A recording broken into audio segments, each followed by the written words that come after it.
শুভ নবমী রাত্রি। আজকে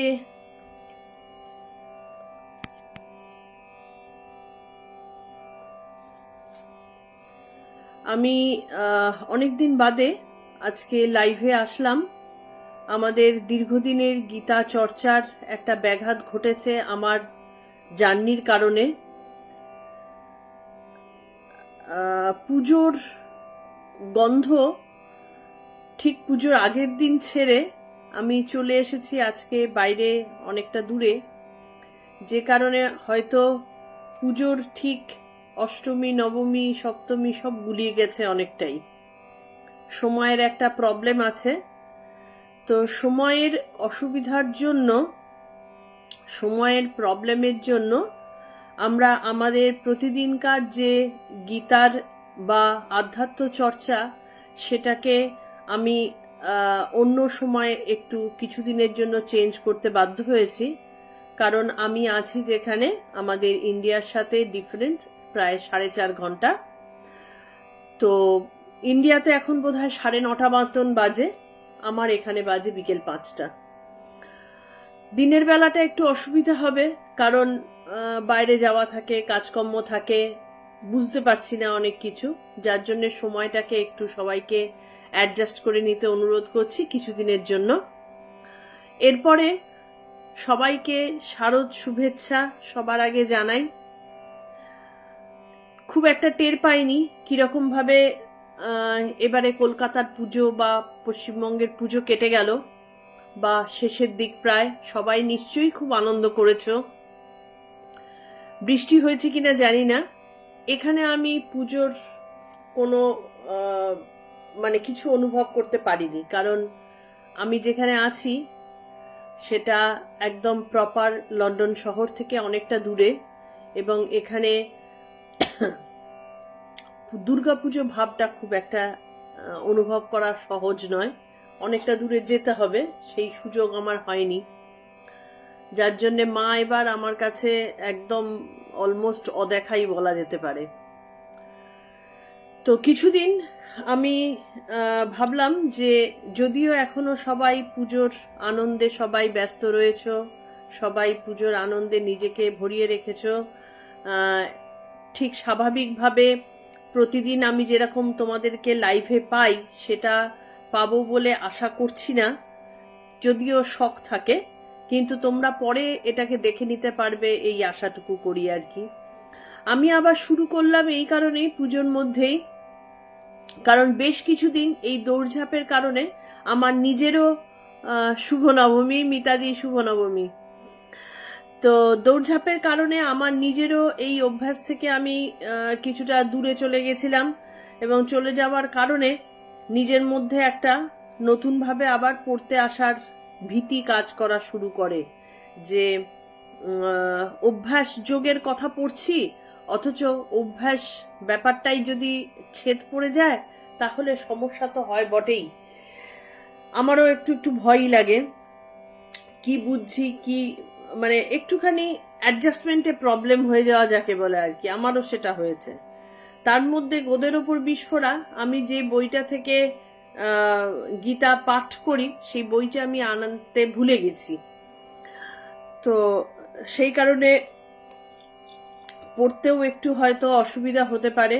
যাই হোক, সবাইকে শুভেচ্ছা জানিয়ে আজকে আমাদের গীতা 6ষ্ঠ অধ্যায় যেটা আলোচনা হচ্ছিল সেইটা আবার আলোচনা করব। মিতাদি আমরা খুব ভালো আছি, শুধু পুজোকে এখনো পর্যন্ত ঠিকভাবে অনুভব করতে পারিনি, এই বছরটা পুজোটা অনুভব করতে পারিনি একদমই।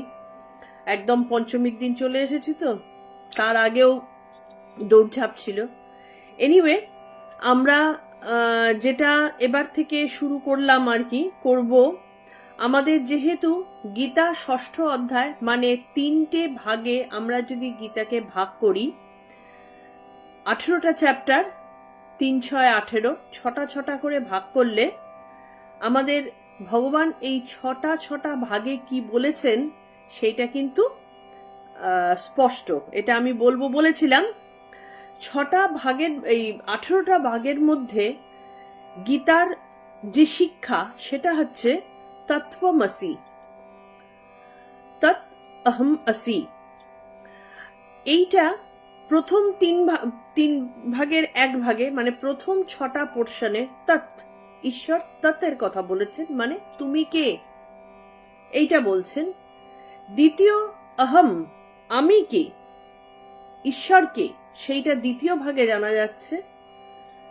তৃতীয় ভাগ যেটা লাস্ট 6 পার্টে, তোমার সাথে আমার সম্বন্ধটা কি, সেইটা ভাবে ব্যাখ্যা করা হয়েছে।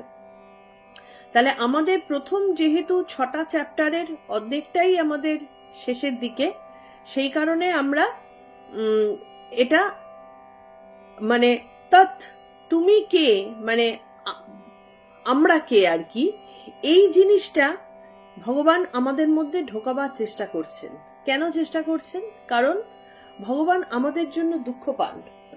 ভগবান এক থেকে বহু হয়েছেন এবং বহু হয়ে আমাদের মধ্যে যে লীলা তিনি সম্পাদন করছেন, সেই লীলার বন্যায় ভেসে গিয়ে আমরা বেসিক্যালি ভুলে গেছি আমাদের অস্তিত্বটা কি, আমরা কে, আমরা কোথা থেকে এসেছি।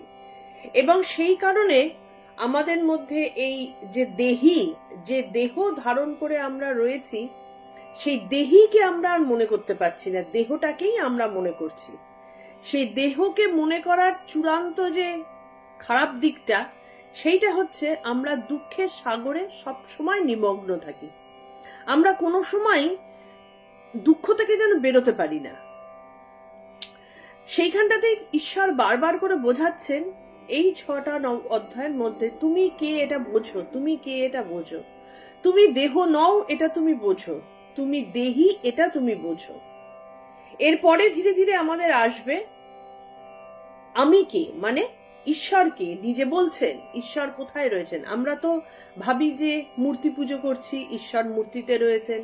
কখনো একটা পাথরকে পুজো করছি, ভাবছি সেই পাথরে রয়েছেন। কখনো কেউ মা বাবাকে পুজো করছেন, সেই মা বাবাকে রয়েছেন। কেউ শিব, কালী, ব্রহ্মা, বিভিন্ন ভাবে, কেউ আবার কিছুই না, অদ্বৈত ভাবে উপাসনা করছেন। তো কেউই আমরা ধরতে পারছি না যে অ্যাকচুয়ালি ঈশ্বর বস্তুটা কোথায়। যখন এই অজ্ঞানতার অন্ধকারটা চলে যায়, তখন আমরা বুঝতে পারি ঈশ্বর কিন্তু কোথাও না, ঈশ্বর এই ভেতরেই রয়েছেন। সেই জাগ্রত ভাবটা যাতে ঈশ্বরকে আমরা চিনতে পারি, ঈশ্বরকে আমরা বুঝতে পারি, তার জন্য ঈশ্বর প্রাণপাত নিজে যেন চেষ্টা করে যাচ্ছেন বোঝানোর বিভিন্ন রকম ভাবে। তো আমরা যেহেতু প্রথম 3 ভাগের 1 ভাগ প্রায় শেষের দিকে, আমার এটা মনে হয়েছে এবারের দুর্গাপুজোর মানে একটা বিশেষ দিনও আমরা এখন থেকে, এতদিন আমরা পড়ছিলাম সোম থেকে শুক্রবার আমরা গীতা অনুশীলন করতাম, শনি রবি আমরা কথামৃত চর্চা করতাম। এবার থেকে আমরা সোম মঙ্গল বুধ 3 দিন আমরা গীতা চর্চা করব। বৃহস্পতি শুক্র আমরা দেবী সম্পর্কে আলোচনা করব। দেবীকে সেইটা বোঝার চেষ্টা করব, দেবী কোথায় আছেন, দেবী কিভাবে আমাদের জগতে রয়েছেন, এই নিয়ে আমরা দেবী নিয়ে আলোচনা করব। তার মধ্যে চণ্ডী আসবেন, তার মধ্যে মা কালী আসবেন, আমাদের সাধন সমর আসবে, যে সাধন সমরে দেবী কিভাবে মাহাত্ম্য বিস্তার করেছেন এই জিনিস আসবে। সুতরাং দেবী সম্পর্কে আমরা জানব। এবং শনি রবি যথারীতি আমাদের কথামৃত ছিল সেরকম থাকবে। কিন্তু এখানে একটা সমস্যা হচ্ছে, আমি বাইরে এসে যেটা অনুভব করলাম যে আমি ঠিক যেটা করতে চাইছি সেটা করতে পারছি না। মানে আমি হয়তো মানে শনিবার রবিবার যে কথামৃত, হয়তো শনিবার রবিবার আমাকে এমন ভাবে বেরোতে হচ্ছে যে আমি পেরে উঠলাম না। সুতরাং এই একটা মাস আমার একটু হেফাজত যাবে, মানে আমি চেষ্টা করেও করে উঠতে পারছি না। তবে যেদিন যেদিনই আমি পারবো, সময় পাবো, আমি সব সময় এখানে মানে আমাদের দিন অনুযায়ী আমরা আমাদের পাঠগুলো চালু রাখবো। সোম মঙ্গল বুধ 3 দিন আমাদের গীতা অনুশীলন থাকবে। বৃহস্পতি শুক্র দেবী আলোচনা থাকবে, শনি রবি কথামৃত থাকবে। আজকে যদিও আমাদের দেবী আলোচনার দিন, কিন্তু আমি নিজে প্রস্তুত নই বলে আমি শুরু করছি না। আমার দিনটিনও বারটারও গুলিয়ে গেছে আর কি। যাই হোক, আমরা প্রণাম মন্ত্র দিয়ে শুরু করছি। আজকে পড়া একটু ধীরে হতে পারে, কারণ আমি আমার নিজের বইটা আনতে ভুলে গেছি তাই। वसुदेवसुतं देवं कंसचाणूरमर्दनं देवकी परमानन्दं कृष्णं वन्दे जगद्गुरुं कृष्णं वन्दे जगद्गुरुम्। ॐ श्री परमात्मने नमः। श्रीमद्भगवद्गीता अथ षष्ठोऽध्यायः। श्रीभगवानुवाच अनाश्रितः कर्मफलं कार्यं कर्म करोति यः स सन्न्यासी च योगी च न निरग्निर्न चाक्रियः। यं सन्न्यासमिति प्राहुर्योगं त्वं विद्धि पाण्डव न ह्यः सन्न्यास्तसङ्कल्प योगी भवति कश्चन। आरुरुक्षोर्मुनिर्योगं कर्म कारणमुच्यते योगारूढस्य तस्यैव समः कारणमुच्यते। यदा हीनेन्द्रियार्थेषु न कर्मस्वनुसज्जते सर्वसङ्कल्पसन्न्यासी योगारूढस्तदुच्यते। उद्धरेदात्मनात्मानं नात्मानमवसादयेत् आत्मैव ह्यात्मनो बन्धुरात्मैव रिपुरात्मनः। बन्धुरात्मनस्तस्य येनात्मैवात्मना जितः अनात्मनस्तु शत्रुत्वे वर्तितात्मैव शत्रुवत्। जितात्मनः प्रसन्तस्य परमात्मा समाहितः शीतोष्णसुखदुःखेषु तथा मानपमानयोः। ज्ञानविज्ञानतृप्तात्मा कूटस्थो विजितेन्द्रियः युक्त इत्युच्यते योगी समलोष्टास्मकाञ्चनः। सुहृन्मित्रार्युदासीन मध्यस्थद्वेषबन्धुषु साधस्वपि च पापेषु समबुद्धिर्विशिष्यते। योगी युञ्जितः सततात्मात्मनं रहसि स्थितः एकाकी यतचित्तात्मा निराशीरपरिग्रहः। शुचौ देशे स्रतिष्ठाप्य स्थिरमानसमात्मनः नात्युच्छ्रितन्नातिनीचैलजीनकुशोत्तरम्। तत्रैकाग्रं मनः कृत्वा यतचित्तेन्द्रियक्रियः उपविश्य संयुञ्जात् योगमात्मविशुद्धये। समङ्काय शिरोग्रीवं धारयन्नचलं स्थिरः सम्प्रक्ष्येन्नसिकाग्रं स्वं दिशश्चानवलोकयन्। प्रशान्तात्मा विगतभिर्ब्रह्मचारिव्रते स्थितः मनः संयम्य मच्चित्तो युक्त आसीत् मत्पर। युञ्जन्नेवं सदात्मानं योगी नियतमानसः शान्तिर्निर्वाण परमां मत्संस्थामधिगच्छति। नात्यश्वतस्तु योगोऽस्ति न चैकान्तमनश्वतः न चातिस्वप्नशीलस्य जाग्रतो नैव चार्जुन। युक्तहार विहारस्य युक्तचेष्टस्य कर्मसु युक्तस्वप्नावबोधस्य योग भवति दुःख ततः यदा विनियतं चित्तात्म्यम् यदा विनियतं चित्तत्मात्मन्येवावतिष्ठते निःस्पृहः सर्वकामेभ्यो युक्त इत्युच्यते तदा यथा दीपो निवातस्थो नेङ्गते सोपमा स्मृता योगिनो यत चित्तस्य युञ्जतो योगमात्मनः यत्रो परमते चित्तं निरुद्धं योगसेवया यत्र चैवात्मनात्मानं पश्यन्यात्मनि तुष्यति सुखमात्यन्तिकं यत्तद्बुद्धिग्राह्यमतीन्द्रियं वेत्ति यत्र न चैवायं स्थितिश्चलति तत्त्वतः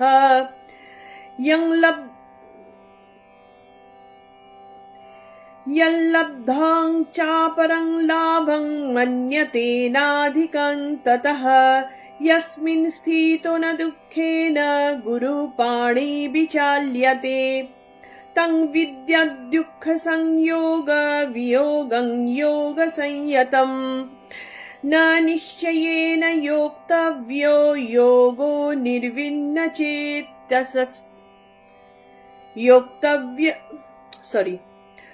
तं विद्याद्दुःखसंयोग वियोगं योगसंयतं स निश्चयेन योक्तव्यो योगो निर्विण्णचेतस्य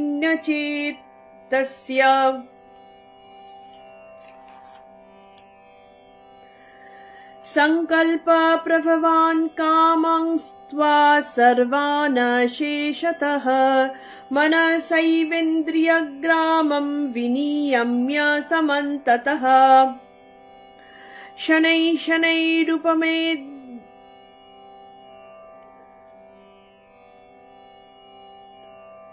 शनैरुपरमेद्दुद्ध्वा धृति गृहीत्वया आत्मसंस्थं मनः कृत्वा न किंचिदपि चिन्तयेत्। আসলে এটা আমার বই নয় দেখে আমার পড়তে খুব অসুবিধা হচ্ছে আর কি, মাঝে মধ্যে আটকাবে, আমাকে ক্ষমা করো।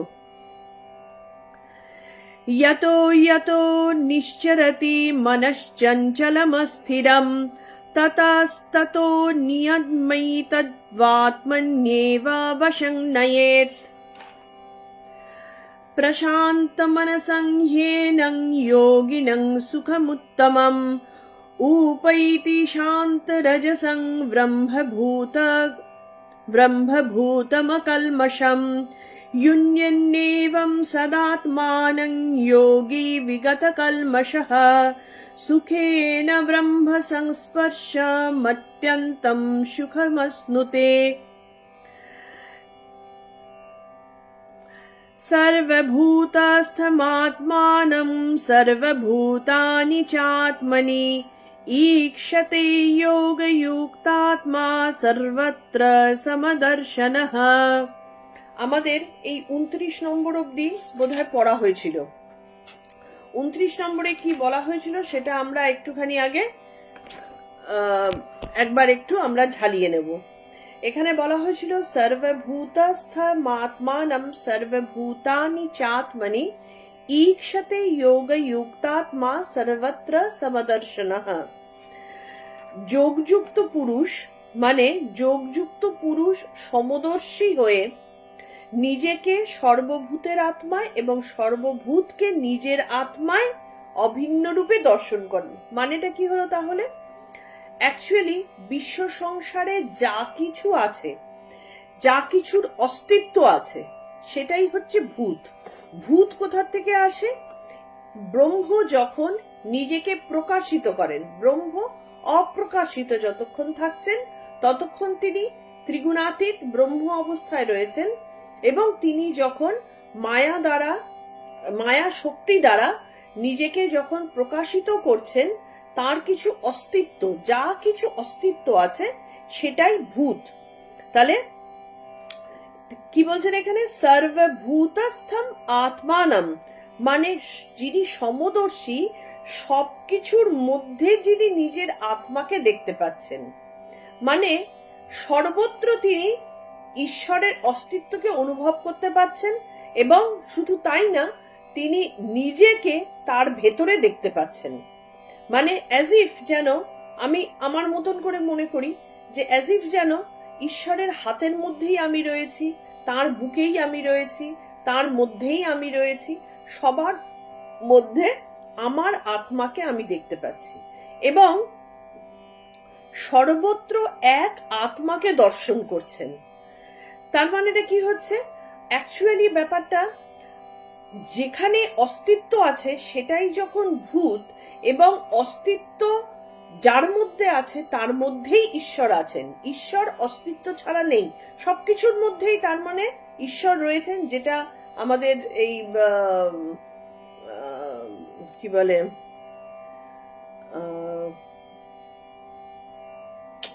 নাম মনে করতে পারছি না, যাই হোক, আমাদের যখন সর্বভূতের মধ্যে শ্রী রাধা, যেরকম শ্রী রাধা যখন শ্রীকৃষ্ণ যখন বৃন্দাবন ত্যাগ করলেন, বৃন্দাবন ত্যাগ করে যখন চলে গেলেন, তিনি মহাভাবে যখন ভাবিত হলেন, তার মধ্যে পরিপূর্ণভাবে জ্ঞান লাভ হলো। তিনি তখন সর্বত্র শ্রীকৃষ্ণকে দর্শন করছেন। যমুনার জলে তিনি শ্রীকৃষ্ণকে দেখছেন, তিনি গাছের পাতায়, কদম্ব গাছে শ্রীকৃষ্ণকে দেখতে পাচ্ছেন, কালো মেঘ হলে তিনি শ্রীকৃষ্ণকে দেখছেন। তার মানে কি, এই সবকিছুর মধ্যে অস্তিত্ব রয়েছে, এই অস্তিত্বের মধ্যে তিনি নিজের সাথে একাত্ম অনুভব করছেন, কারণ তিনি নিজের ভেতরের অন্তরাত্মাকে জেনে গেছেন। যেহেতু অন্তরাত্মাকে জেনে গেছেন, সেই অন্তরাত্মাকে তিনি সব জায়গায় দর্শন করতে পারছেন। তো নিজের আত্মার মধ্যে সবাইকে দেখতে পাচ্ছেন এবং তিনি এটাও অনুভব করছেন যে বিশ্ব ব্রহ্মাণ্ডের যা কিছু রয়েছে সব আমার ভেতরেই রয়েছে। একদিকে তিনি ব্রহ্মাণ্ডের সবকিছুর মধ্যে নিজের অস্তিত্ব অনুভব করছেন, তার মানে তিনি অমনিপ্রেজেন্ট হয়ে গেলেন। আবার তিনি নিজের মধ্যে ব্রহ্মাণ্ডকে অনুভব করছেন। যোগে এই কারণে বলা হয় না যে যোগের দ্বারা সমুদ্র পান করে ফেলা হলো, যোগের দ্বারা পুরো বিশ্বে যেন তিনি দেখতে পাচ্ছেন, বিশ্বকে দেখতে পাচ্ছেন। যোগী যিনি, তিনি যখন যোগের দ্বারা নিজেকে পরিপূর্ণভাবে অনুভব করতে পারেন, তখন তার মধ্যে কিন্তু এই ব্যাপারগুলো এসে যায়। তার কারণ হচ্ছে, তিনি তখন বুঝতে পারেন যে এই দেহটা মানে আমি নই, এই দেহটা একটা বাধা মাত্র, যে বাধার কারণে আমি আসল আর নকলের মধ্যে পার্থক্য করতে পারছি না। আসল ব্যাপারটা কি, এই দেহটা হচ্ছে মায়া, এই মায়া দিয়ে নাম রূপ সমস্ত কিছু সৃষ্টি হয়েছে এবং এই নাম রূপের ব্যাপারটাকে যেই আমি উঠিয়ে দিতে পারবো, তার মানেই আমার অজ্ঞানতা মোচন হলো, এবং অজ্ঞানতা মোচন হয়ে গেল মানে দুটো মিশে একাকার হয়ে গেল। যোগী এইটা সর্বত্র তিনি অনুভব করতে পারেন, সেই কারণে তিনি সমদর্শী হয়ে থাকেন। যোগীকে কাকে বলা হচ্ছে? যোগযুক্ত আত্মা। তিনি যুক্ত থাকছেন, কার সাথে যুক্ত থাকছেন? ওই যে ব্যারিয়ার যেটা তিনি ওঠাতে পারছেন, তাই অপরের সাথে, মানে উল্টো দিকের সাথে নিজেকে কানেক্ট করে ফেলতে পারছেন। তাহলে এই উল্টো দিকেরটা তো যে কোনো কিছুই হতে পারে। উল্টো দিকেরটা আমি হতে পারি, উল্টো দিকেরটা একটা অন্য কোনো মানুষ হতে পারে, উল্টো দিকে ঈশ্বর হতে পারেন, উল্টো দিকে ঈশ্বর বলে যদি একটা কোনো অবয়বকে আমরা ধরি, তিনি হতে পারেন। মানে সবকিছুর সাথে তিনি কানেক্টেড, এটা তিনি অনুভব করছেন। তাই তিনি যোগী, তিনি যোগযুক্ত অবস্থায় রয়েছেন। আমরা যে অবস্থায় থাকি, আমরা কিন্তু কানেকশনকে অনুভব করি না, কিছু কিছু ক্ষেত্রে করি, একেবারে করি না তা না। তখন সেই মুহূর্তে আমাদের মধ্যে সত্য গুণের উদয় হয়। সত্য গুণের উদয় হয় বলেই আমরা কিন্তু কোনো কোনো সময় এক একটা দুঃখের কিছু দেখলে যেন আমার ভেতরেও মুচড়ে মুচড়ে ওঠে। তো এই যে মুচড়ে ওঠা ব্যাপারটা কিন্তু আমাদের আবার বেশিক্ষণ থাকে না। তার কারণ কি, আমরা যোগযুক্ত নই। আমরা যোগযুক্ত নই দেখে আমাদের মাঝে মধ্যেই কিন্তু এই একটু একটু করে যুক্ত হয়ে আবার কাট অফ হয়ে যায়। কিন্তু যিনি যোগী, তিনি পরিপূর্ণভাবে ঈশ্বরের সাথে নিজেকে কানেক্ট করে রাখতে পারেন দেখে তিনি একাত্ম অনুভব করেন। সে একাত্ম অনুভব করে সবার প্রতি তিনি সমান দৃষ্টি ভাবাপন্ন হয়। সমান দৃষ্টি ভাবাপন্ন না হয়ে তো কোনো উপায় নেই। তার কারণ হচ্ছে, আমি যদি এই দেহের মধ্যে যা দেখছি, ওই যন্ত্রটার মধ্যেও তাই দেখছি, ওই পশুটার মধ্যেও তাই দেখছি, সবই একই জিনিস যখন দেখতে পাচ্ছি, আমি অসম দৃষ্টি আমি আনবো কি করে? আমি তো অসম দৃষ্টি তো আনতে পারবো না। তার কারণ হচ্ছে যে সবটার মধ্যেই তো আমি দেখতে পাচ্ছি আমি। আমাকে ব্যথা দিলে যে ব্যথা লাগবে, ওকে ব্যথা দিলেও সেই ব্যথা লাগবে, আরেকজনকে ব্যথা দিলেও সেই ব্যথা লাগবে। সেই পুরো ব্যথা ভাবটাকে আমরা অনুভব করতে পারছি। আমরা জ্বর এবং জীবের মধ্যে পার্থক্য করি, সেখান থেকে আমরা জীবের ভেতরে ভেতরে পার্থক্য করি, তার মধ্যে আমরা আবার মানুষে মানুষে পার্থক্য করি, কিন্তু বেসিক্যালি অ্যাকচুয়ালি পুরো জিনিসটা হচ্ছে এক।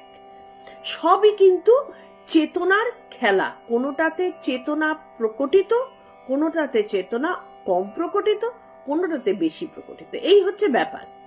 যেটাতে পূর্ণ চেতন যুক্ত হয়ে যাচ্ছে, চেতনা যার মধ্যে পরিপূর্ণভাবে আছে, তিনি পরম ঈশ্বর, কারণ তিনি পূর্ণ প্রকাশিত, পূর্ণ চেতন যুক্ত।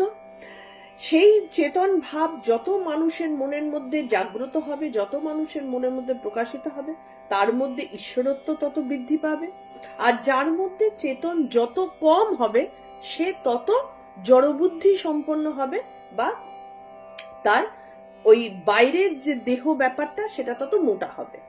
ঠিক যেমন দেখো, এই কারণে মানুষকে কিন্তু সর্বশ্রেষ্ঠ বলা হয়। এই কারণে মানুষের মধ্যে বেসিক্যালি দেহবোধধারী, দেহবোধ না, দেহধারী একটা জিনিস, এই যন্ত্রটা যদি আমি বলি, এই দেহ আছে যার, সেই রকম মানুষ আছে, পশু আছে, গাছ আছে, সবারই তো দেহ আছে। তার মধ্যে মানুষ হচ্ছে একমাত্র যার মধ্যে সব থেকে বেশি চেতনার প্রকাশ আছে। তারপরেই মানুষের পরেই কিন্তু দেবতা, তারপরেই কিন্তু ঈশ্বর। তাহলে যার মধ্যে চেতনার প্রকাশ সব থেকে বেশি থাকবে, সে তত বেশি উন্নত। কিন্তু বাদবাকি যেগুলো, গরু, গাছ, ইট কাঠ পাথর, জড়বস্তু যেগুলো, সেগুলোর মধ্যে কি চেতনাটা কম। যখন একটা পশু আসছে সামনে, সেই পশুটার মানেটা কি, তার মধ্যে সেও দেখি, তার ভেতরেও কিন্তু সেই চেতনা আছে, কিন্তু তার প্রকাশ নেই, সেই চেতনার প্রকাশটা কম। আবার যখন গাছের দিকে যাচ্ছে, সে গাছেরও প্রাণ আছে, তার মধ্যেও কিন্তু সেই চেতনা আছে, একই চেতনা আছে, কিন্তু বাইরের দেহ ব্যাপারটা এত পুরু, অজ্ঞানতাটা এতটাই পুরু যে সেই চেতনার বিকাশটা নেই। আবার জড় পদার্থর ক্ষেত্রেও একটা পাথর, সেম জিনিস, সেই পাথরের মধ্যেও কিন্তু একই জিনিস, একই ঈশ্বর রয়েছেন, মানে চেতনা, ঈশ্বর মানে চেতনা, সেই চেতনা রয়েছে, কিন্তু সেই যে পদার্থটা, তার মধ্যে এত প্রকাশ কম, চেতনার প্রকাশ এতটাই কম, মানে প্রায় শূন্য। সেই শূন্যতার কারণে সেটা জড় পদার্থে পরিণত হয়েছে। তো সেই কারণে যার মধ্যে চেতনার প্রকাশ যত বেশি থাকবে, সে তত বেশি করে নিজেকে জানতে পারছে, তত বেশি করে তার দেহ ব্যাপারটা চলে যাচ্ছে। দেহ ব্যাপারটা হচ্ছে আমাদের মধ্যে স্থূল ব্যাপার। সেই স্থূলত্বটাকে যত বেশি করে সরিয়ে ফেলা যাবে, তত বেশি করে আমাদের চেতনার প্রকাশ ঘটবে। যোগীর ক্ষেত্রে সেটাই ঘটছে। যোগী তার যোগের মাধ্যমে, তার সাধনার মাধ্যমে, তার জ্ঞানের মাধ্যমে, তার ভক্তির মাধ্যমে তার এই স্থূলত্বটাকে নষ্ট করে ফেলছেন। এই স্থূলত্বটা যে মুহূর্তে চলে যাবে, সেই মুহূর্তে কিন্তু আমাদের চেতনার বিকাশ ঘটবে এবং আমাদের জ্ঞান প্রকাশিত হবে। এবং জ্ঞান প্রকাশিত হওয়ার অর্থটাই কিন্তু ঈশ্বর দর্শন হওয়া, বা ঈশ্বরকে অনুভূত হওয়া, বা আত্মজ্ঞান হওয়া। সেইটাই হচ্ছে ঈশ্বরের সাথে আমাদের কানেকশন থাকা। তাহলে এবার এখানটাতে বলছেন যে,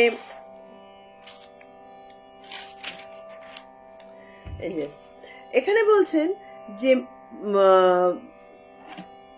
সর্বভূতের মধ্যে যুক্ত পুরুষ সমদর্শী হয়ে নিজেকে সর্বভূতের আত্মায় দেখছেন এবং সর্বভূতকে নিজের আত্মায় অভিন্ন রূপে দর্শন করছেন। সর্বভূতের দিকে যখন তাকাচ্ছেন তিনি নিজের আত্মাকে দেখতে পাচ্ছেন, আবার নিজের আত্মাকে সর্বভূতের মধ্যে দেখতে পাচ্ছেন। দুটো মিলেমিশে একাকার হয়ে যাচ্ছে, তবেই তিনি সমভাবাপন্ন হতে পারছেন। তিনি জানেন, যোগী যিনি, তিনি জানেন যে এই জগৎটা বেসিক্যালি সৃষ্টি কিন্তু মনের দ্বারা। কারণ মন হচ্ছে মায়াময়। মন মানে ঈশ্বর ব্রহ্ম যখন প্রকাশিত হচ্ছেন, কিসের দ্বারা প্রকাশিত হচ্ছেন? মায়ার দ্বারা প্রকাশিত হচ্ছেন। মায়া তিনি মন সৃষ্টি করে এই বিভিন্ন নাম রূপ হেনা তেনা তৈরি করেছেন। তাহলে আমার মন দিয়েই কিন্তু আমি আমার জগৎটাকে তৈরি করছি।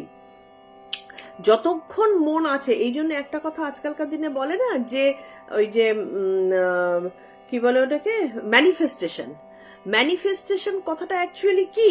তুমি মন দিয়ে যে জিনিসটাকে তৈরি করছো সেটাই কিন্তু তোমার জীবনে তৈরি হচ্ছে, সেটাই তোমার জীবনে প্রকটিত হচ্ছে। কারণ আমরা যে মানুষ হিসেবে জন্মেছি, কারণ আমাদের ম্যানিফেস্টেশনটাই হয়েছিল মানুষ রূপে প্রকাশিত হবার জন্য।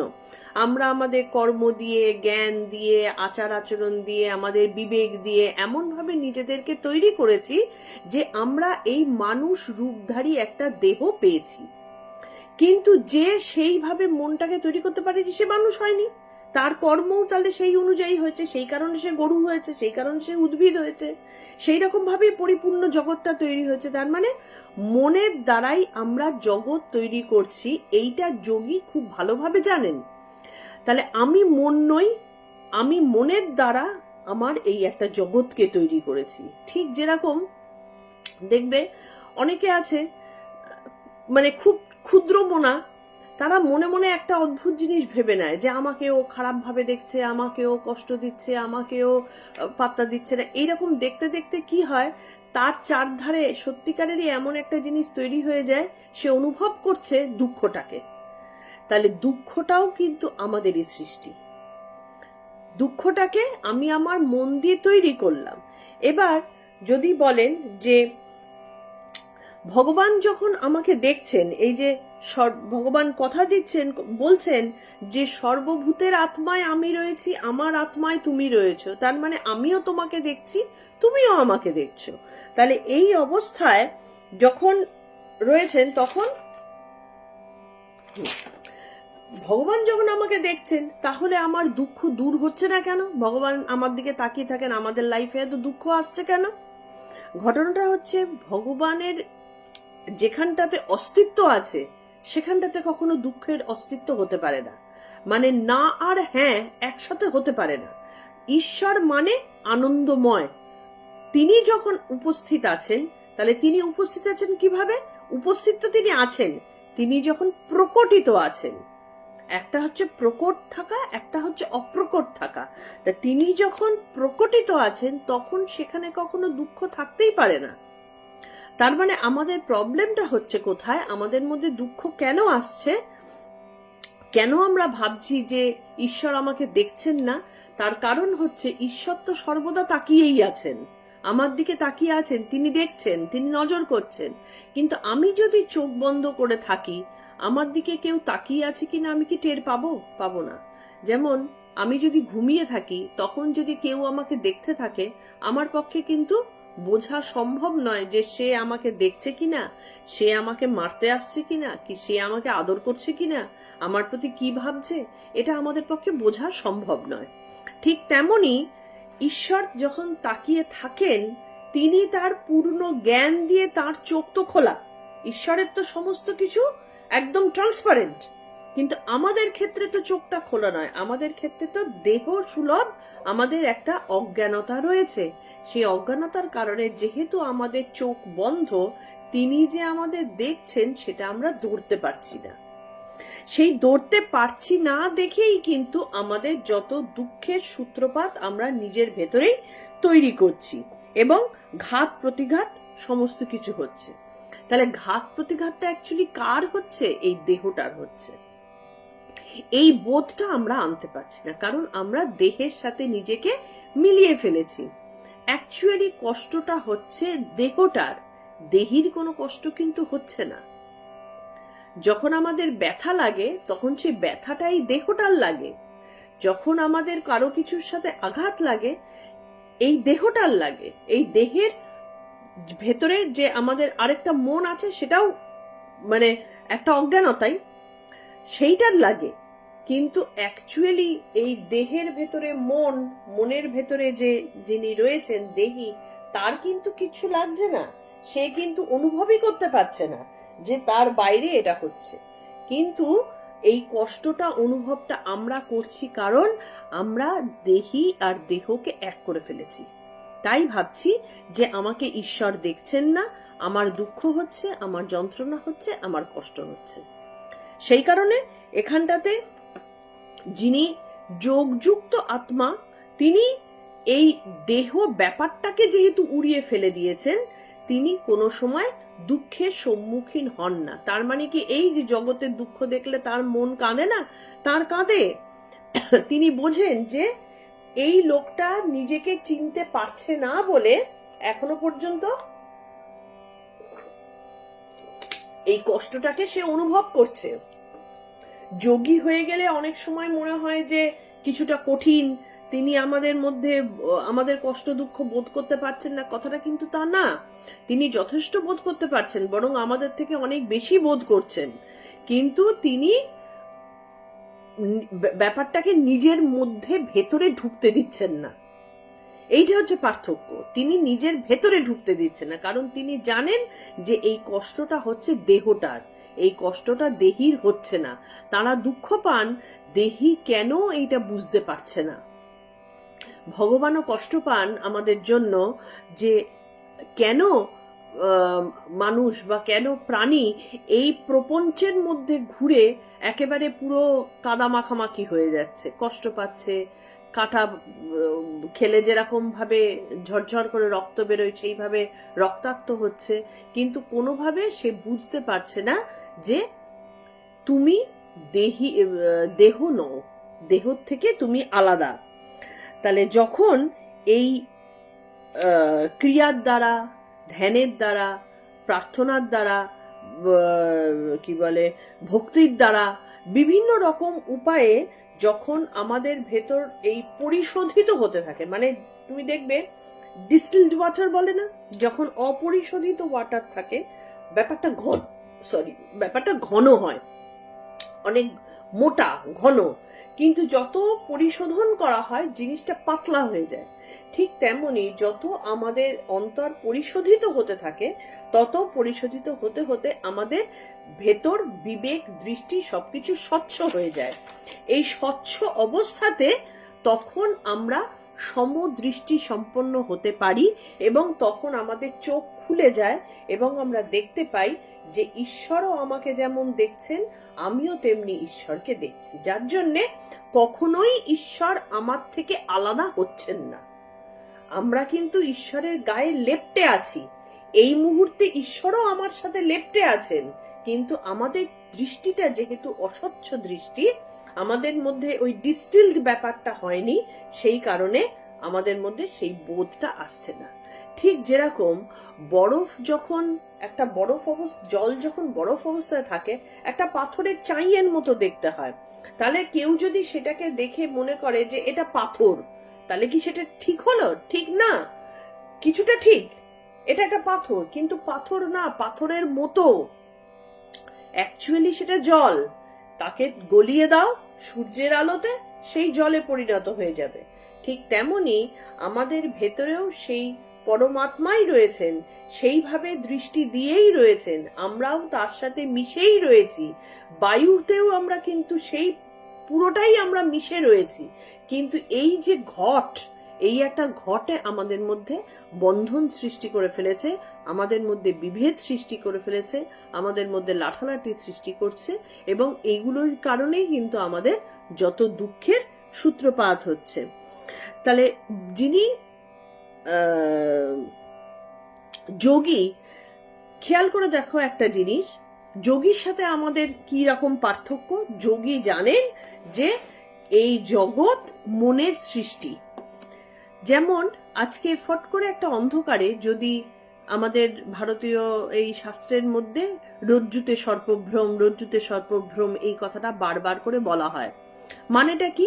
যখন রাস্তায় অন্ধকারের মধ্যে একটা দড়ি পড়ে থাকে, একজন মাতাল সে এসে ওইটাকে দেখে সাপ বলে ভুল করলো, তাহলে ভুল করলো যখন, সে তো ভয় পেল, তার মানে সে তখন ওই দড়িটাকে সাপ হিসাবে যে দেখছে সেটার মধ্যে তো কোনো ভুল নেই, সে তো সত্যিকারের সাপই দেখছে।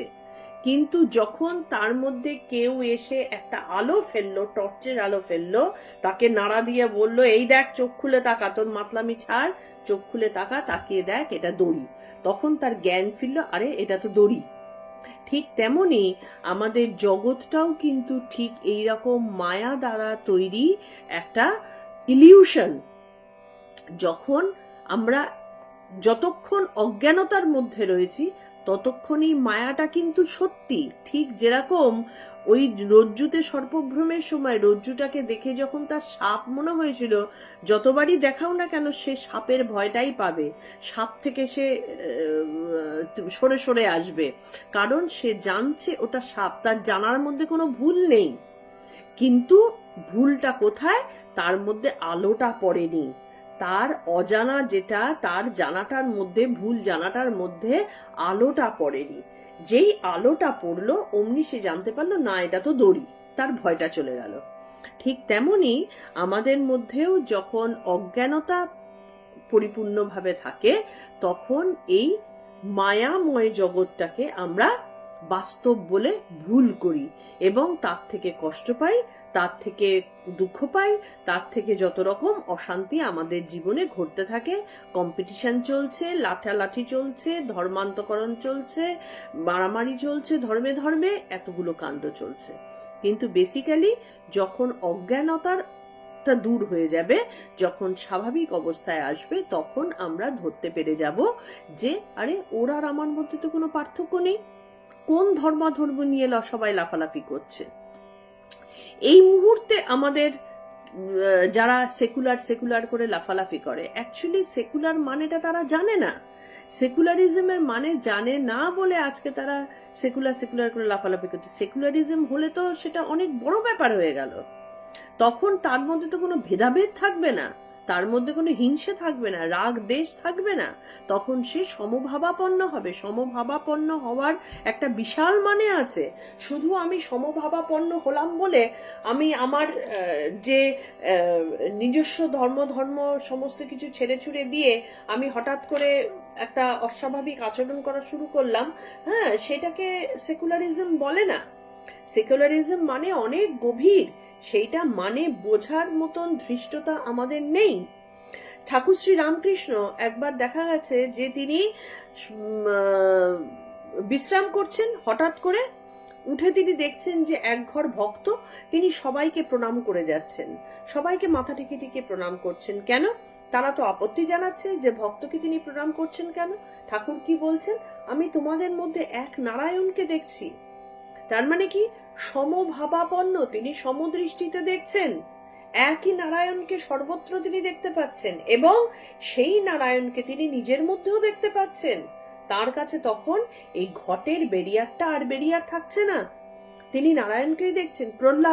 প্রহ্লাদ যেরকম, তিনি থাম্বার মধ্যে তিনি কেন ঈশ্বরকে দর্শন করতে পেরেছিলেন? কারণ তার মধ্যে সেই সমভাবাপন্ন সমদৃষ্টি এসেছিল, সেই সমদৃষ্টিতে তিনি সর্বত্র ঈশ্বরকে দর্শন করছেন, তাই তিনি তার মধ্যেও ঈশ্বরকে দর্শন করেছেন এবং তাকে প্রকটিত করতে পেরেছেন।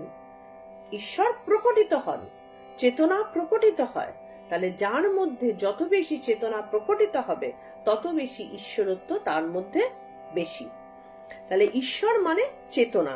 তাহলে 29 নম্বরে আমাদের এটাই হয়েছে, বোঝানো হলো যে যোগী যিনি, তিনি সমভাবাপন্ন হবেন কখন?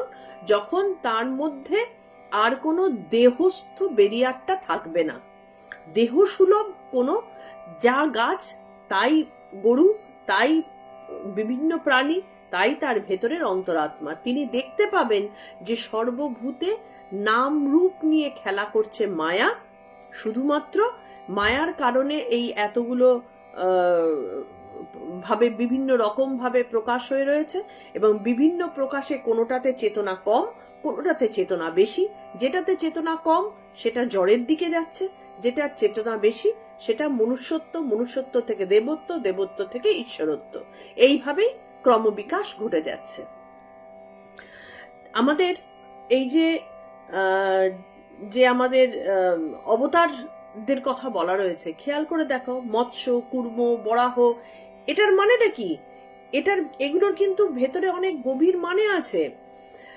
এগুলোর প্রত্যেকটার অর্থ হচ্ছে ক্রমবিকাশ, মানে কার মধ্যে চেতনার প্রকাশ ধীরে ধীরে বাড়ছে। মৎস্য, তার মধ্যে চেতনার প্রকাশ কম, মৎস্য থেকে কুর্ম চেতনার প্রকাশ আরেকটু বেশি, কুর্ম থেকে বরাহ আরো একটু বেশি। এই যে যত উঁচুর দিকে যাচ্ছি আমাদের চেতনার প্রকাশ বাড়ছে। এই চেতনার প্রকাশ একেবারে যখন তীব্র লেভেলে, পরিপূর্ণ লেভেলে যখন, তখনই তাই ঈশ্বর। তাই জন্য তিনি পূর্ণ আনন্দ, সেখানটাতে দুঃখের কোনো জায়গা নেই।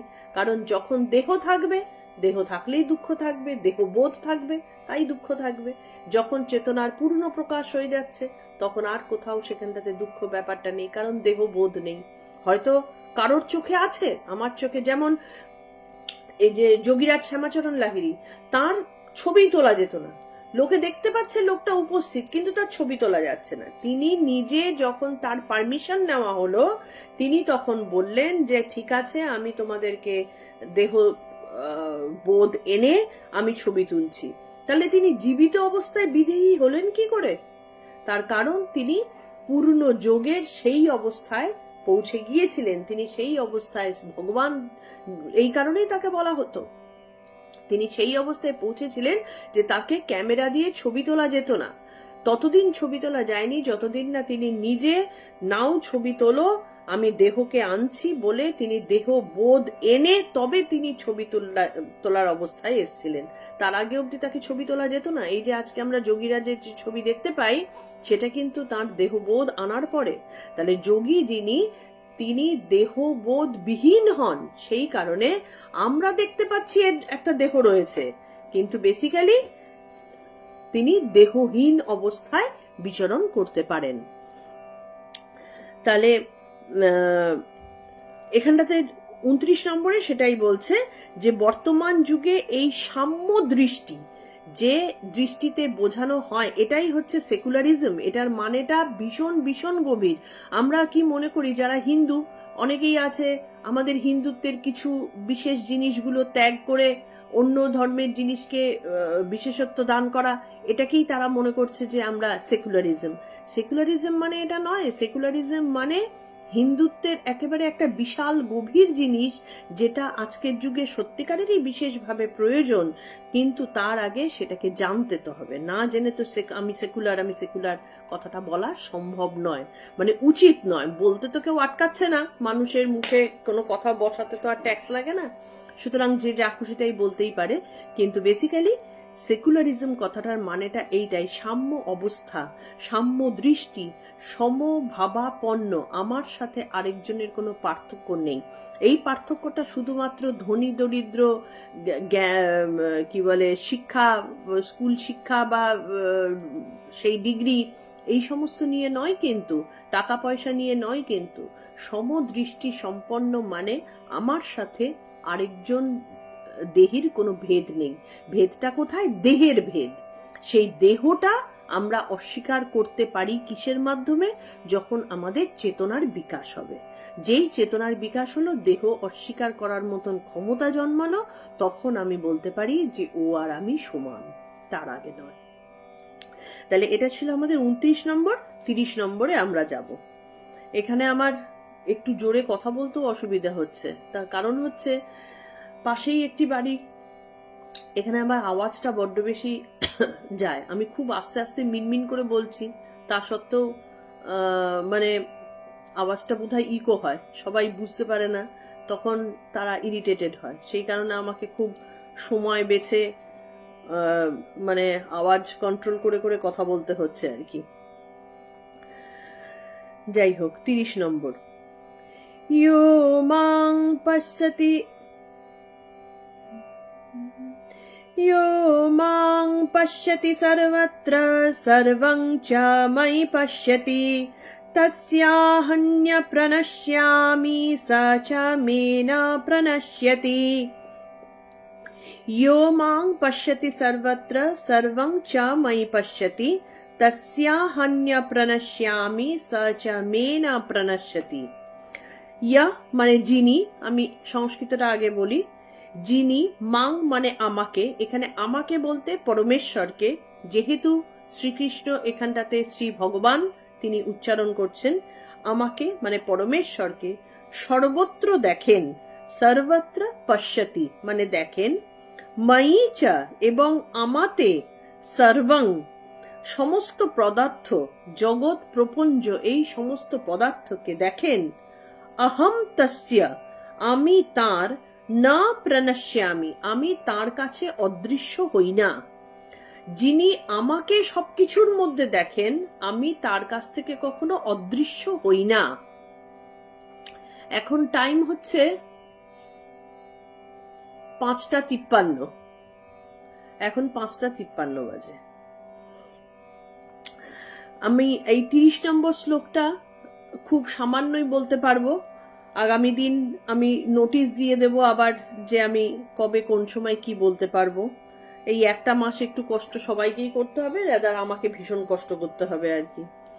যাই হোক, তো এখানে বলছেন যিনি আমাকে পরমেশ্বরকে সর্বত্র দেখতে পান, আমি তার কাছ থেকে কখনো অদৃশ্য হই না, মানে তিনিও আমার কাছে অদৃশ্য হন না। ঠিক আগেরটাতে এইরকমই বললাম, মানে যিনি আমাকে সর্বভূতে দেখছেন এবং আমার মধ্যে সর্বভূতকে দর্শন করছেন, আমি তার কাছ থেকে কখনো অদৃশ্য হই না এবং তিনিও আমার কাছে অদৃশ্য হন না। মানে তিনি যেমন আমাকে যখন দেখতে থাকেন, আমি তার কাছ থেকে উধাও হয়ে যাই না।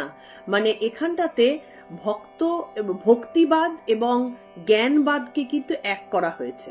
খেয়াল করে দেখো, জ্ঞানী যখন পরিপূর্ণ জ্ঞানী হন, তখন তার জ্ঞান চক্ষু খুলে গিয়ে তার ভেতরের দেহাত্মবোধ অপসারিত হয়ে গিয়ে, দেহাত্মবোধ চলে গিয়ে তিনি সর্বভূতের সাথে নিজের একাত্মতা অনুভব করেন।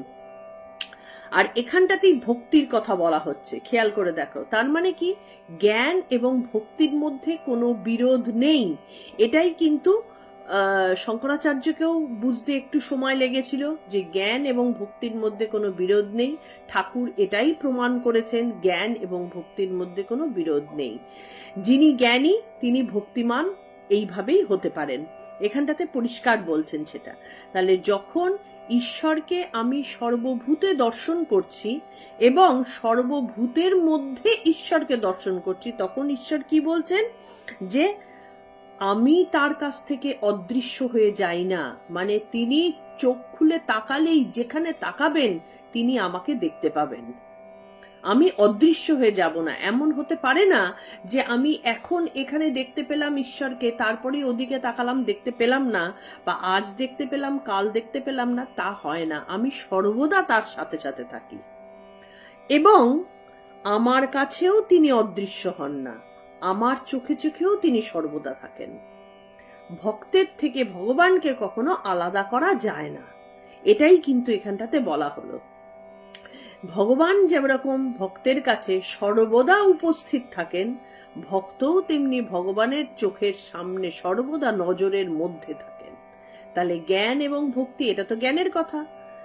দেহবোধ চলে গিয়ে একাত্মতা অনুভব করা, যখন ভেতরে কোন রকম দেহবোধ থাকছে না, তখন তো সেটা জ্ঞান হলো বা জ্ঞান যোগ হলো। কিন্তু এখানটাতে তো আবার সেই ভক্তির কথা বলা হচ্ছে, কারণ যেখানটাতে ভালোবাসা, আমরা সেইখানটাতে যেন সব সময় তাকে আমরা কাছে কাছে অনুভব করি না। এটা আমাদের কি হয়, প্রিয়তম যে আমাদের বা প্রিয়তমা যে, তাকে যেন আমরা সব সময় অনুভব করি। আমরা কথা বলছি, তার সম্পর্কে কথা বলছি। প্রচন্ড প্রেমে কি হয়, খুব ভালোবাসায় কি হয়, এটাই তো হয় যে যার সম্পর্কে, যাকে আমরা ভালোবাসি তার সম্পর্কে কথা বলছি, আমার কাছ থেকে ছাড়া করছি না। যেখানে বেড়াতে যাচ্ছি তার সাথে সাথে যাচ্ছি, তাকে নিয়ে নিয়ে যাচ্ছি। যদি তাকে ফিজিক্যালি না নিতে পারি, তার সাথে আমরা মোবাইলে সর্বক্ষণ কথোপকথন চালাচ্ছি, তাকে মোবাইলে ভিডিও করে দেখাচ্ছি, তার থেকে আলাদা হওয়া না। ঠিক তেমনি এখানটাতে ঈশ্বরেরও তাই হয়। ঈশ্বরও সেম জিনিসটা করে থাকেন। যখন যোগীর ভেতরকার সেই স্বচ্ছতাটা একেবারে পরিপূর্ণ স্বচ্ছতায় পরিণত হয়, তিনি তখন দেখতে পান যে সর্বত্র তো ঈশ্বরের অবস্থান সর্বদা রয়েছে। তিনি তো আমাকে ছেড়ে যাচ্ছেন না, কারণ আমি যেদিকে তাকাচ্ছি আমি তাকে দেখতে পাচ্ছি। তাহলে এখানটাতেই কি হলো, জ্ঞান এবং ভক্তি একাকার হয়ে গেল। এইখানটাতেই যোগীর ঈশ্বর দর্শনের কথা বলা হয়েছে, যে যোগী বুঝতে পারছেন যে যিনি আমার দৃষ্টিতে নির্গুণ নিরাকার, যার কোনো আকার নেই, ব্রহ্মজ্ঞান আমার হয়েছে বলে আমি বুঝতে পারছি নির্গুণ নিরাকার, তিনি মায়া দ্বারা সগুণ দ্বারা তিনি এতগুলো রূপ ধারণ করেছেন। সুতরাং সেই নির্গুণ নিরাকারকে আমি সর্বত্র দেখতে পাচ্ছি। তাঁরই কত নাম, এই নির্গুণেরই কত নাম, নির্গুণেরই কত রূপ। এই নির্গুণ যখন জল যখন সূর্যের ঠান্ডায় আসছে, জমে গিয়ে হিম হয়ে বরফ হয়ে যাচ্ছে, ঠিক তেমনি ভক্তের ভক্তিতে ঈশ্বর নির্গুণ, যিনি ঈশ্বর, যার কোনো যাকে দেখা যায় না, যার কোনো কি বলবো আকার নেই, সেই আকার, জলের কি কোনো আকার আছে? কিন্তু ঠান্ডায় জল জমাট বেঁধে বরফ হতে পারে। ঠিক তেমনি নিরাকার নির্গুণ ঈশ্বর ভক্তির দ্বারা জমাট বেঁধে সগুণ রূপ ধারণ করেন। সেই সগুণ রূপ ভক্তির দ্বারা জমাট বাঁধা জিনিসটা কি? মায়াতে তিনি সগুণ রূপ ধারণ করে বিভিন্ন রূপে আমাদের সামনে প্রকটিত হন। ঠিক এই কথাগুলোই কিন্তু কথামৃতে খুব সুন্দর করে লেখা রয়েছে। তিনি সগুণও বটে, তিনি নির্গুণও বটে, তিনি আকারহীনও বটে, তিনি আকার শুদ্ধও বটে। মানে সাকার এবং নিরাকার দুই, যার যেমন ভাব সে তেমন ভাবে উপাসনা করে। এবার কি এইটাকে আমরা আগামী দিন, যেহেতু আমার সময়টাও প্রায় শেষ, আগামী দিন আমরা এটাকে আরো ভালোভাবে বর্ণনা করব, যে এই যে ঈশ্বরকে সর্বত্র দেখা, ঈশ্বরকে সগুণ রূপে দেখা, সগুণ রূপে সর্বত্র দেখছি মানে সগুণ রূপে দেখছি। আমি এই দেয়ালের মধ্যে দেখতে পাচ্ছি, কাঠের মধ্যে দেখতে পাচ্ছি, গাছের মধ্যে দেখতে পাচ্ছি, তার মানে কি আমি সগুণ রূপে ঈশ্বরকে দেখতে পাচ্ছি। অথচ আমি নিরাকার অবস্থাটাকে বুঝে গেছি, তারপরে সগুণকে দেখতে পাচ্ছি, তার মানে আমি ভক্তিমান হয়ে গেছি, আমি সব জায়গায় ঈশ্বরকে দেখছি, আমার মধ্যে প্রেম জাগরিত হয়েছে, তাই আমি সর্বত্র ঈশ্বরকে দেখতে পাচ্ছি। তাহলে এই ঈশ্বরকে সর্বত্র দেখা, এটাই হচ্ছে শ্রেষ্ঠ ভক্তের লক্ষণ। যে মুহূর্তে একজন অদ্বৈতবাদী পরিপূর্ণভাবে অদ্বৈতবাদকে বুঝতে পারবেন, তখন তার মধ্যে ভক্তির লক্ষণ দেখা যাবেই যাবে। যখন শঙ্করাচার্যের মধ্যে তীব্র অদ্বৈতবাদী তিনি ছিলেন, কিন্তু তার মধ্যে ভক্তিকে তিনি মানতে চাইছেন না, তখন মা তিনি নিজে সাকার রূপে দেখা দিয়ে, দর্শন দিয়ে তাকে শিক্ষা দিলেন যে ভক্তির অবস্থান কোথায়। শঙ্করাচার্য, ভগবান শঙ্করাচার্য মানতে বাধ্য হলেন যে ভক্তি ওই অদ্বৈতবাদেরই আরেকটা রূপ। সুতরাং আমরা ভাবছি যে ঈশ্বর শুধু মন্দিরে রয়েছেন, কেউ মনে করছেন আকাশে রয়েছেন, কেউ মনে করছেন কি বলে এই মূর্তিতে রয়েছেন। ঈশ্বর সর্বত্র রয়েছেন, আমার অন্তরে রয়েছেন। তিনি যার মধ্যে একটু চেতনা জাগ্রত হয়েছে, তিনি মনে করছেন ঈশ্বর আমার অন্তরে রয়েছেন। কিন্তু যিনি শ্রেষ্ঠ ভক্ত, তিনি সর্বত্র ঈশ্বরকে দেখতে পাচ্ছেন। তাহলে সর্বত্র ঈশ্বরকে দেখতে পেলে তিনি কি বা কার সাথে ঝগড়া করবেন, কি বা কারোর সাথে রাগারাগি করবেন, কি বা কারোর সাথে কম্পিটিশনে যাবেন, কি বা কারোর কম কারোর বেশি দেখবেন? তার পক্ষে সম্ভব নয়। তাহলে যিনি যোগী, তিনিই ভক্ত, তিনি জ্ঞানী, তিনি সর্বত্র সমদর্শী, সমমনোভাবাপন্ন হয়ে থাকেন। সেই কারণেই এখানে একটা মজা রয়েছে, যার দিব্য দৃষ্টি খুলে যায়, যাহা যাহা নেত্র পড়ে তাহা তাহা কৃষ্ণ স্ফুরে। যেখানে যেখানে শ্রী রাধিকা তিনি তার মহাভাবের সময় যেখানে যেখানে তার দৃষ্টি পড়ছে, সেখানে সেখানে তিনি শ্রীকৃষ্ণকে দর্শন করছেন। তাহলে এইটা কিন্তু তার শুধুমাত্র প্রেমা ভক্তির কথা নয়, এটা তার চরম জ্ঞানেরও পরিচয়। কারণ জ্ঞানী না হলে সেই দৃষ্টি খুলবে না, জ্ঞানী না হলে সেই প্রেম ভাব জাগবে না। তার মানে জ্ঞান এবং ভক্তি দুটোর মধ্যে কোনো বিরোধ নেই, দুটো কোনো আলাদা জিনিস নয়। যার মধ্যে জ্ঞান আছে তার মধ্যেই ভক্তি আছে, যার মধ্যে ভক্তি আছে তার মধ্যেই জ্ঞান রয়েছে। যখন বৃন্দাবনে বিভিন্ন গোপীদেরকে বলা হলো যে তোমরা জ্ঞান লাভ করো, ঈশ্বর তো অ্যাকচুয়ালি তোমরা জ্ঞান নিয়েছো যেহেতু তোমরা তো ঈশ্বরকে নির্গুণ রূপে তো তুমি দেখতেই পারো। তারা বলছেন যে না, আমরা ঈশ্বরের লীলাটাকে আস্বাদন করতে চাই। তাহলে ঈশ্বরের লীলা আস্বাদন করতে গেলে তখন কিন্তু আমাদের এই ভক্তির সাহায্যটা নিতে হবে, কারণ ভক্তির সাহায্যে ঈশ্বরকে আমরা রূপ দান করছি। আমি যেরকম আমার মনের ভাব আমি সেই রকম ভাবে, কেউ কালী বলছেন, কেউ কৃষ্ণ বলছেন, কেউ শিব বলছেন, বিভিন্ন রূপ তাকে আমরা দান করছি। তাহলে সেই রূপে তার সাথে আমরা লীলা আস্বাদন করছি। সেই মজাদার যে জগৎ, যে মায়াময় জগৎ, তারা জানছেন এই জগৎ মায়াময়, সেই জেনে শুনে তার সাথে সেই লীলাটাকে নিয়ে মজা করে যাচ্ছেন। যোগী এইভাবে জগৎকে আস্বাদন করেন। তাহলে আজকে আমাদের এই 30, 29 আর 30 এই দুটো আমাদের হলো।